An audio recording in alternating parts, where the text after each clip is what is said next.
eno yembeera ebizimbe mu ssomero li Parajok Primary School erisangibwa mu Hoima West mwe biri. Okusinziira ku batwala essomero lino lya gavumenti era nga latandikibwa mu 1928 nga gy'emyaka 97 gye likulungudde nga libangula abaana b'eggwanga. Kyokka tukitegedde nti okuva olwo gavumenti teddangamu kutunula mabega ku bifa ku ssomero lino nga n'okuliddaabiriza baalivaako. Kino kyeyolekera ku bizimbe ebikutte mu mbinabina newankubadde nga abaana basukka mu 407 mwe basomera. Last year bakafuna first grade afuna na second grade na third grade. Mu mbeera zaabwe zibali mu mwezi okulwa nti obundi abaana bakwasomeseza nsi y'emiti. Lino bw'olituukamu enjatika mu bisenge kwa kuba amaaso obalaza obwawomoggoka amadirisa gawangukamu dda obusole obwatikukako n'entebe okutulwa abayize zonna zaamenyekamenyeka dda.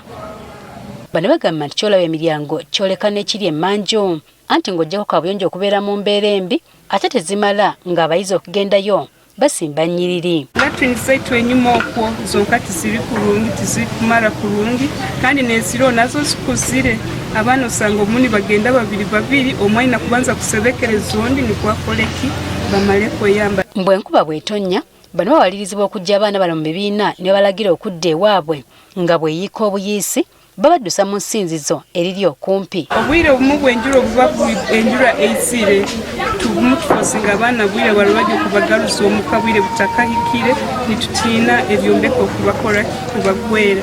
Abatwala ebyenjigiriza mu kitundu kino bagamba nti bagezezaako okuwandiikira bekikwatako okubakwatizaako mu kuzza essomero lino engulu naye nti baakottokera busa anti tebaanukulwanga. For example, we have submitted this school twice to Ministry of Education so that the school at least can benefit from the emergency response fund.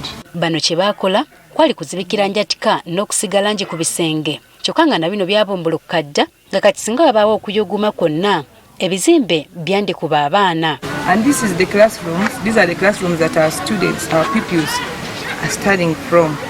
It is from P1 to P7. Okutaakiriza embeera batutegeezeza ng'olw'okutya okubagwira abakulembeze mu kibuga kino begaganula babeeko kye bakola wabula obusobozi bwabwe bwakoma kuzimba ekizimbe kimu kyokka nga kati obulamu bw'abaana abasomera mu birala buli mu katyabaga. As a city we put in place some time back around 2017 a 2-classroom block and we even renovated it recently by installing tiles even in the head teacher's office. Kyokka ebyo ng'obijjeeko banyera batutegeezezza nga n'omuwendo gw'abasomesa ku ssomero lino nagwo bwe gutamala. And we are supposed to be 10 teachers but now we are only 7 teachers including the head teacher. That means we are 60 teachers.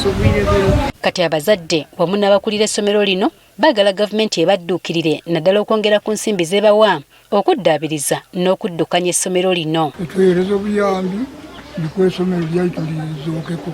Kusaba obuyambi kuluga omuli abakwatwaho. The maintenance grant we have is not enough. When you look at the 8 classroom block available, you need over 300 millions to work on that block, and yet we don't even get 300 millions. Singa embeera y'essomero lino tekolebwako mu bwangu obulamu bw'abaana abasomeramu buli mu katyabaga.